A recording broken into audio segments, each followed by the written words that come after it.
Now back to Congressman Byron Donalds. Congressman, how are Republicans reacting to the guilty verdict against former President Trump? Well, look, I'll tell you, we're very disgusted. I'm checking some of the feeds of my colleagues right now. Everybody's supportive of President Trump because what we are watching is just wrong. This is wrong on all levels, all counts.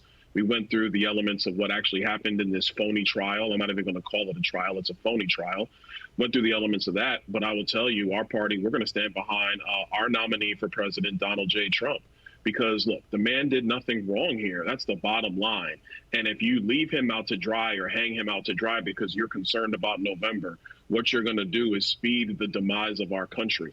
Because we are witnessing rogue elements in the legal system. Frankly, at the federal level, you know it's already happened at Maine Justice with the #3 guy over there who left a top job in the legal profession to go be a frontline prosecutor in Lower Manhattan.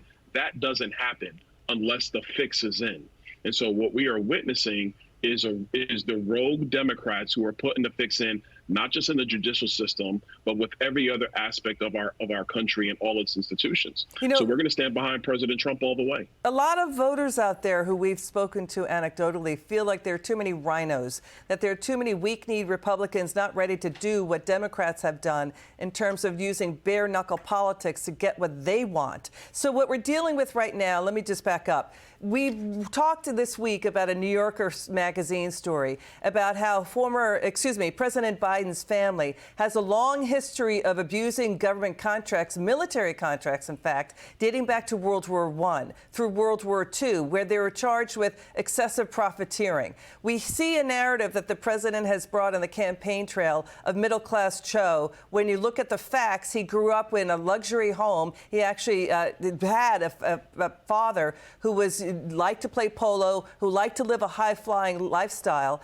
lost his job actually because the government cracked down in World War II because they found that the Biden family in their shipbuilding business was taking excess profits in delivering repairs to ships for the Navy. So the narrative for the middle-class Joe seems to be falling apart on the campaign trail when you see the president owning multiple houses, luxury homes. And so you're looking at a live shot right now of, what's happening outside the jury. When you hear the truth about what is going on with this Biden family, going back a century of their close links to the government, of profiteering off of the government, and now you see the former president, Donald Trump, convicted on all charges, does the Republican Party, are they hearing the wake-up call?